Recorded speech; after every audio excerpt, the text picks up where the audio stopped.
Oye amigos, got a really fun deck for you today. This one, black-white tokens, Orzhov. Undefeated, fun gameplay. You guys are going to really like the games in this one. And got some different categories here. We got the Elspeth and Soren. Soren does make tokens, Elspeth does not. These are fun value cards. The Elspeth can get a lot of different 3 or less cards from the top of your library and put them onto the battlefield. It can also give something lifelink or first strike, whatever you need. Great target for that would be the restoration of a Ganjo, Architect of Restoration there. Give it first strike, flying, whatever. It already has vigilance. As far as token production goes, we got Jadar, Ghoul Caller of Nephalia, great card at the beginning of your end step. If you control no creatures with Decayed, create a 2/2 zombie. It is legendary. Even if you had 2 on the field, after the first one was created, it wouldn't create the second one. So, kind of weird that they made it legendary. Anyway, got a Halo Fountain. Can create tokens, also can untap creatures, kind of giving them semi-vigilance, and you can draw cards. You can win a game with 15 or more creatures, which can happen with Rebel Rousing, which is another fun one. You got 1 Sanctuary Warden, nice late game threat, value engine. Adeline, obviously, to produce a ton of tokens. Wedding Announcement, card advantage, restoration, kind of card advantage too. That's the deck. I really hope you enjoy the gameplay and consider subscribing. Adios. Okay, so we got game 1. Why is it like that? Why is it not full screen? And now is it? Yeah, that's better.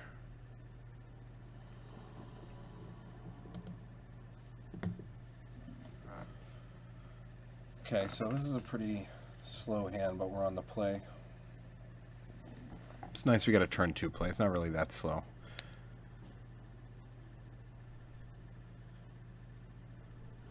Jadar and the Rite of Oblivion are a nice combo together.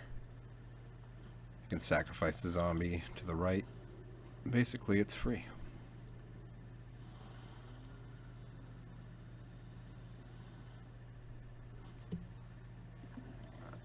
Some cool goblin sleeves. Looks like Naya so far. And the zombies have begun.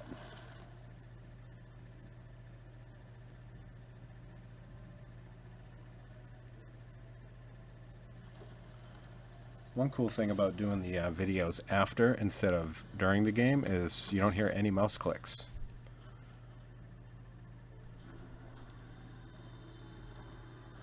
Time to kill that. Makes everything impossible to cast.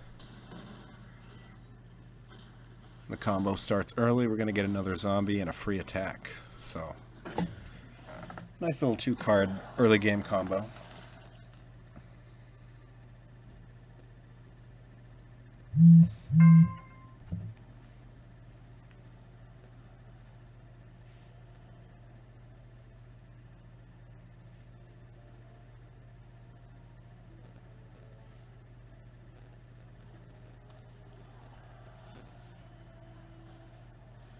Catilda.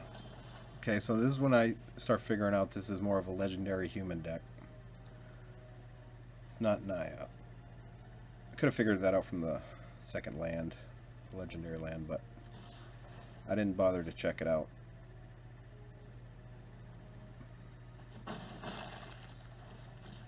Opponent, of course, doesn't block the Jadar. They want a ramp.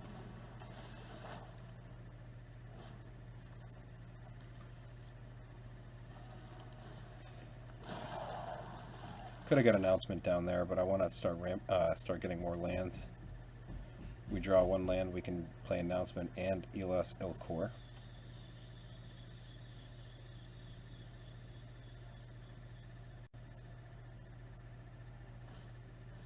Torrens, one of my favorite cards. In case I don't hover over it, it has training, and whenever you cast a creature spell, create a 1/1 token with training. Costs 1, a green and a white. At this point, I'm impressed. They have a fun deck.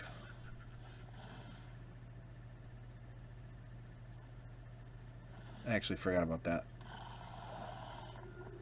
I only played the game 20 minutes ago. I already forgot that's what I did. So I was never planning to play that and a wedding announcement. Cool thing about the Halo Fountain is I can activate its ability this turn if I play it. Yeah, and that's what I do.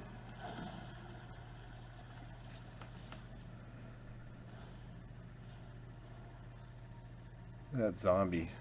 That Jadar has gained us a lot of value this game. Them not removing it.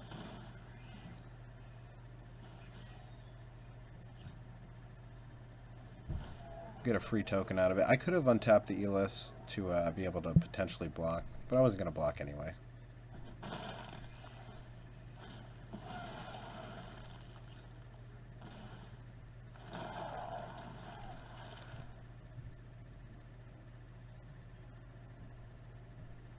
I don't think they have that much removal because it's kind of turns into a play 'em out game, or just whose strategy is better, whose deck does a more powerful thing. Because we are the only ones with removal.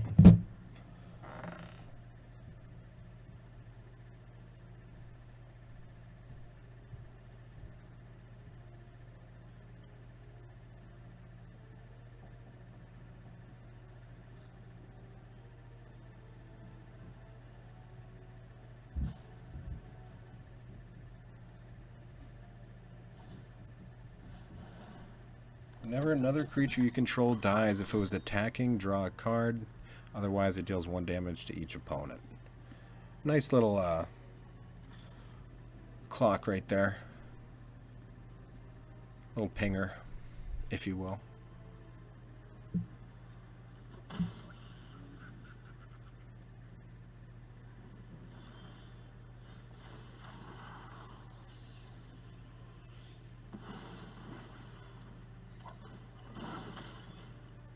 Gonna gain a lot of life with this Elas.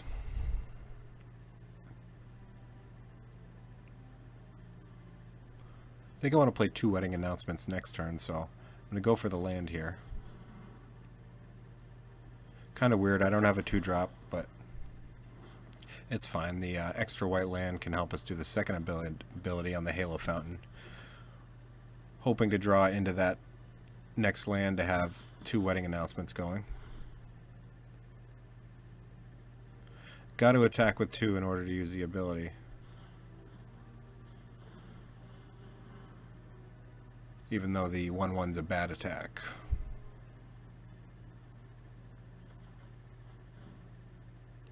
It will deal them a damage if they do block it and it dies.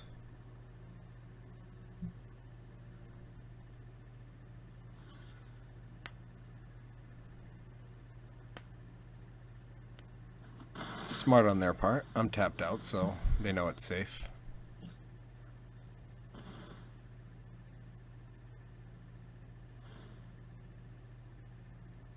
And more life gained. These zombies have gained me life, they've drawn me cards, they've created 1/1 token. Can't not play the Jadar. It's the only thing I can think of in Standard that puts out a token every turn. Definitely at the 2-drop spot. Potentially the Restoration can if you're attacking every turn.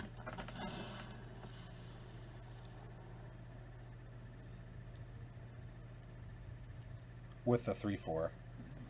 You know, that creates a token when it attacks. Anyway, they play Sigarda. Beefy team.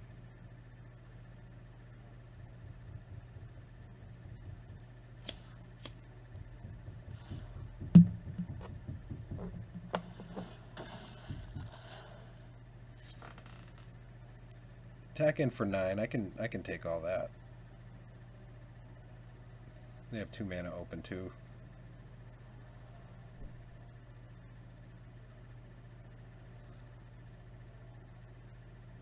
Kaya's nice for next turn.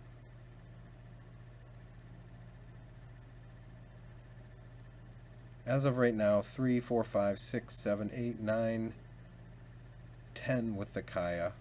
If everybody attacks, and they'll all have Death Touch.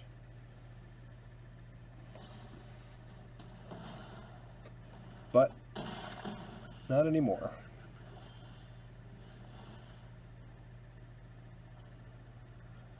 I'm not going to play 2 announcements, so we want the free.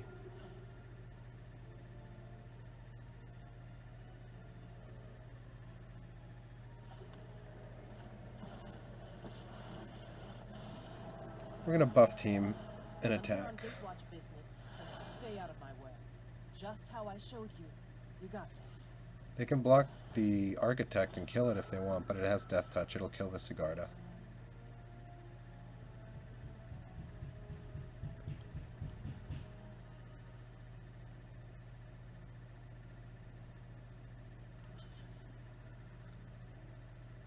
Hey, think about it.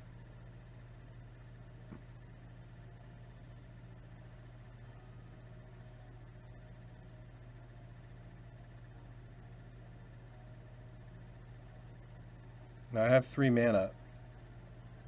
I'll talk about this more after. After blocks are assigned. They're just going to kill the Jadar here. And when they do, I'm going to play another Jadar instead of Wedding Announcement, because that's 2 bodies, which is 2 life with the Elas, as compared to drawing 1 card with the Wedding Announcement and hoping to survive next turn.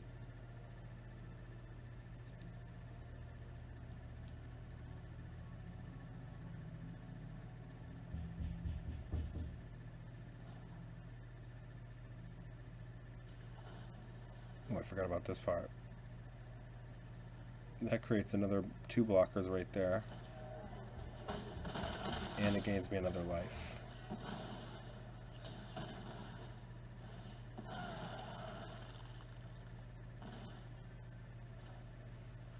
This was a really good turn.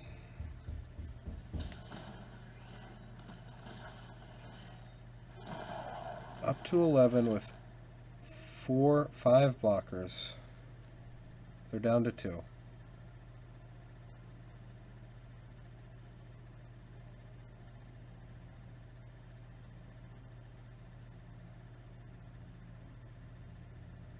It's a fun deck they're playing, but they gotta put some removal in it.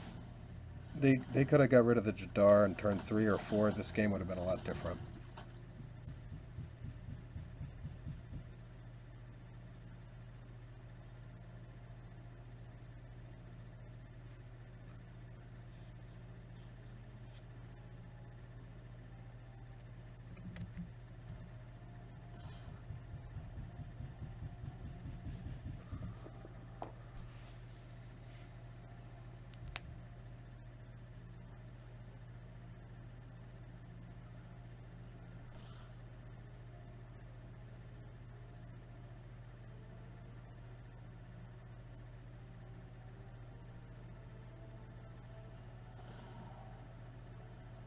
So, no reach. That is goodbye to Kaya.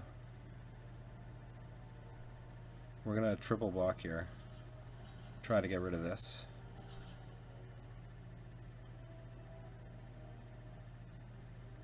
It also deals damage with the Elas. I'm going to call him the Pilgrim.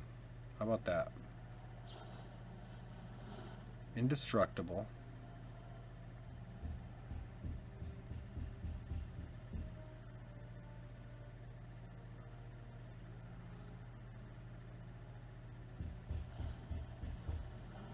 Gains lifelink.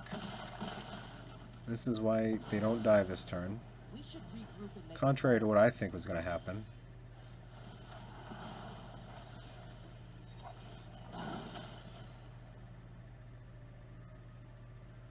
Lots of things to consider here. Should I just exile the Tauren?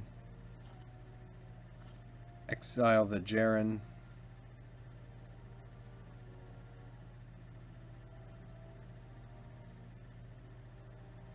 Also have the Infernal Grasp for either. I'm saving the Infernal Grasp for whatever he gives lifelink, but because he can tap his creatures to add mana from the Catilda.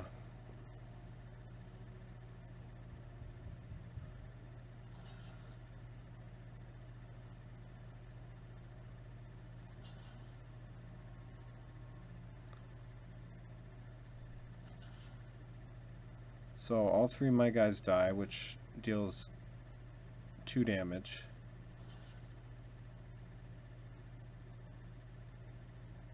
Except they're taking 1, and then 2 of my guys die for another 3, but I have to Infernal Grasp whatever he does for lifelinking. There you go.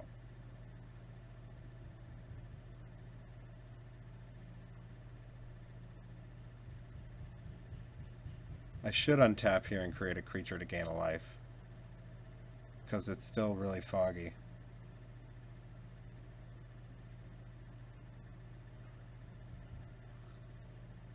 Because none of them are unblocked. The Pilgrim doesn't gain life on its own when it dies.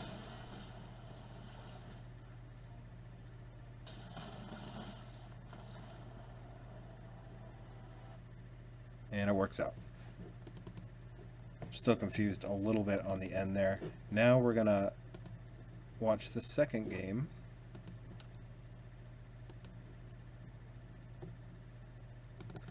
And this, if you thought that was a good game, this is a really good game here. It is crazy that how this one ends.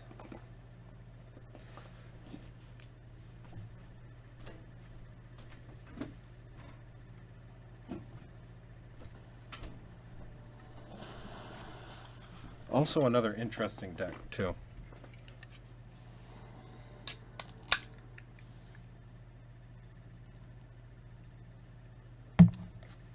Two lands, Jadar, good start. Want to draw the 3rd for the restoration and everything else.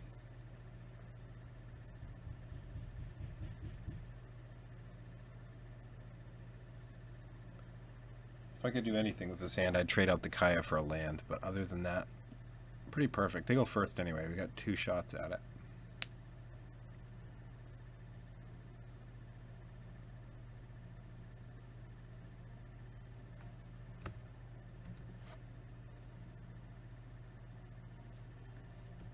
Very long mulligan decision.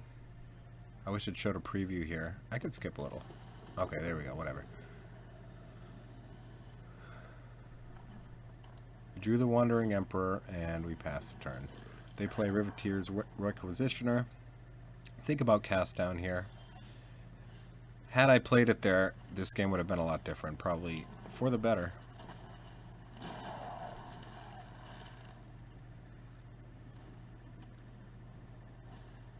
Wedding Announcement. Opponent wants to trade. Neither do I. I got 3 coming back at ya. At least 2.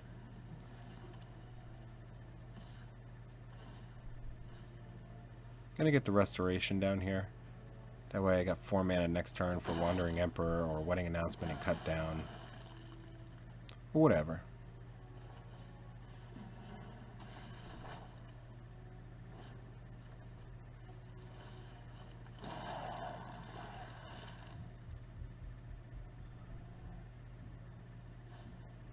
Another Wedding Announcement. Are they playing tokens too?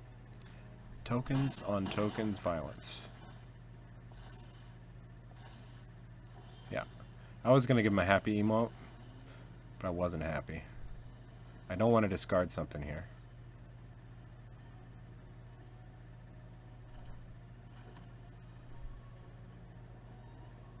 So I think I need to draw a card because they're ahead of me now and I need to get this thing ticking to the point where my creatures aren't getting dwarfed by theirs. I hold the cut down for their turn. I plan on using it pre-combat so that they don't draw a card. Very weird turn of events. I'm wondering if they think that the zombie can block, because you'll see why in a second.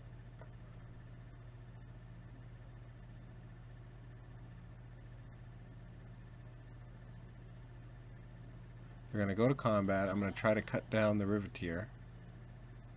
I was thinking about doing the token so they don't get a treasure, but I'm trying to prevent damage. I'm at 13. And they have a weird answer. I forgot what it was. Oh, Wandering Emperor, that's right. Not that weird. I've learned much during my But they get the awesome emote. Let me strike fast and strike hard. See, the whole reason I even picked it was so they couldn't attack with 2 and draw 2 cards, and they didn't even attack with 2. So Didn't play out the way I thought it would. But he wants a blocker for his Wandering Emperor. I could hold up mine and attack, give it first strike, kill it, but I don't. I'd rather gain the life here. And then hold up the Resolute Reinforcements.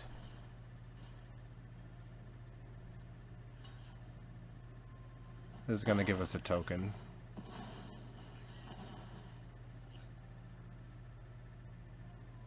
Gain us some more life. It's one thing we have that they have very little of. They have the Emperor to gain life, but it's only if we attack. Something other than the Ghoul. This is a good draw for them. They're going to pick the Pilgrim. And I'm going to shoot these in to gain the life.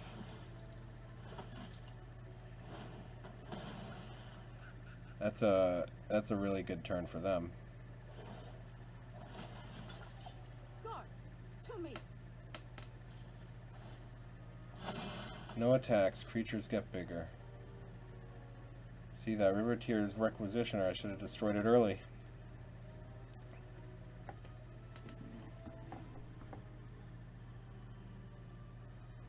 Lots of decisions. Definitely going to attack with a zombie. That's all.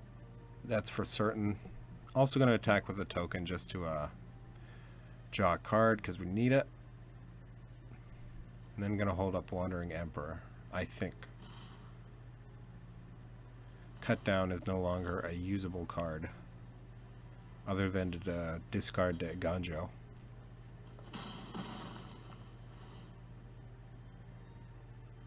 So yeah, now I'm praying that the Emperor does something for me. My creatures are bigger, which will matter for the Architect. It's bigger than all the 3/3s.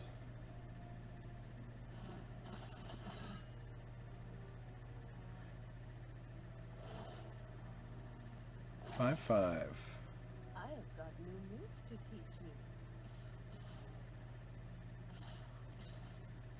I could plus on the Architect and try to block the 5/5. And I should, because there's no reaction here. But instead, I'm just going to get rid of the flyer. I can plus on the Architect when it attacks, so when it'll have first strike. This is a weird attack. Obviously going to block there. Could double block one of the 3/3s. Trade a 2/2 for a 3/3. That's a good move. And we get our own free 2/2.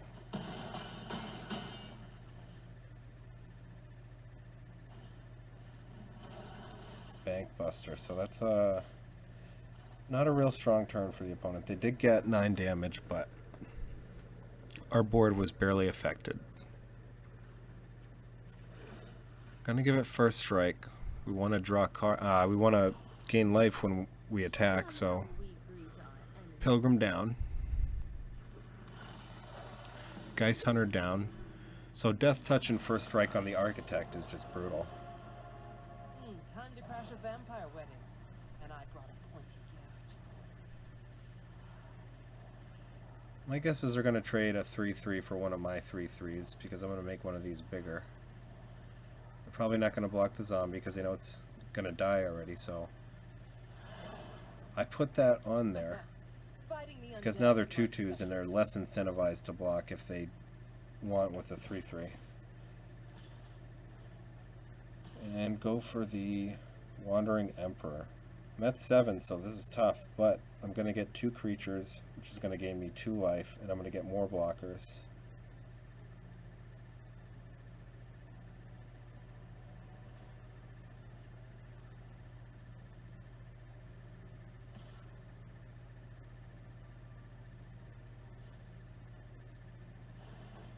Still worried about dying on the crackback.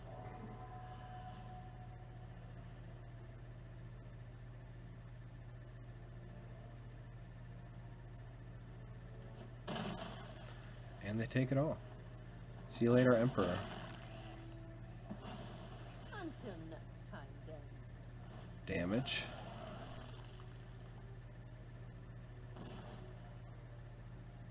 And life.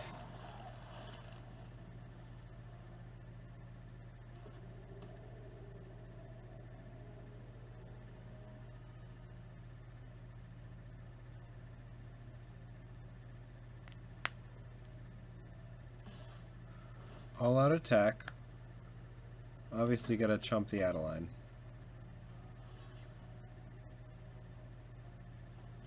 Definite there. That. Big guy. That's 9 coming through. Still got a block. And what he does here is brilliant. And makes me think I might have lost the game. I am going to gain this life, but that's the last life gain or damage I deal to him this turn, because first strike, the Pilgrim dies, no triggers.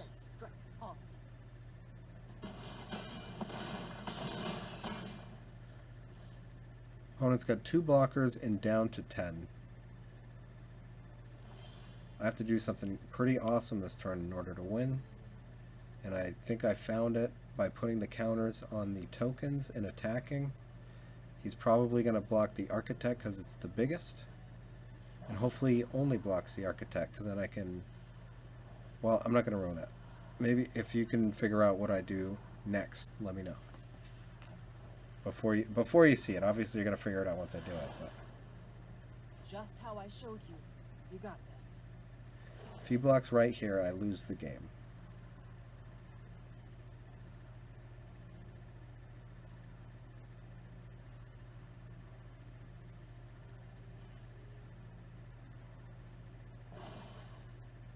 Remember your training.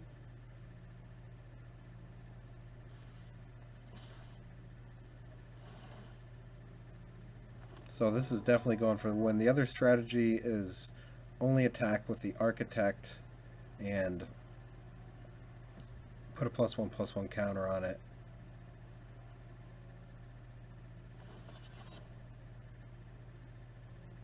And you'd have to do the -2 on Kaya to get the extra blocker.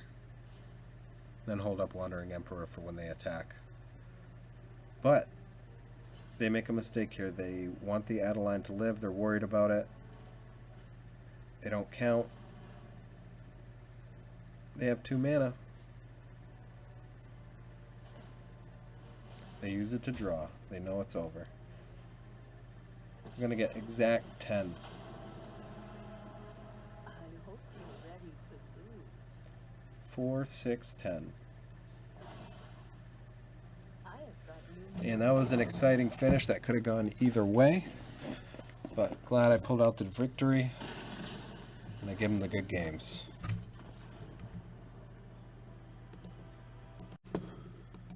So amigos, the deck went 3-0. Not a big sample size, but really fun games. I do think this has a very high power level. I've got these in different categories here for the outro, land, obviously.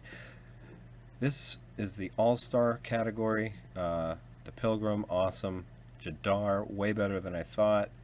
Should add at least 1, if not 2, to the deck. Try to get it on turn 2 every time. And the Resolute reinforcements. This is our do not cut pile. They work out great every time. You could even go up to 4 restorations, 3 Adelines, if you want. This is a removal pile. It all worked very good, especially the right of Oblivion. The cut down was the least effective, but you know, that's not going to be that way every game. You could change it to Infernal Grasp or Right of Oblivion if you'd like. These are the pretty good. You didn't see him in the 2 games that I played. Well, you saw Kaya worked good, and so does Rebel Rousing. If you don't have these, you shouldn't craft them in order to build the deck, and especially these 4 right here. The Halo Fountain, you saw it work, get some work in that last game, but usually it just, you're paying too much mana for what it does. It's better for long games. Sorin, Elspeth, and Sanctuary, if you don't have those, you don't have to craft them. They fit good in the deck. They're fine, but if you don't have it, don't worry about it. And that's the deck. I think it's competitive. I think you can rank up, and it's fun to play. Hope you enjoyed the video, and I hope you subscribe. Adios.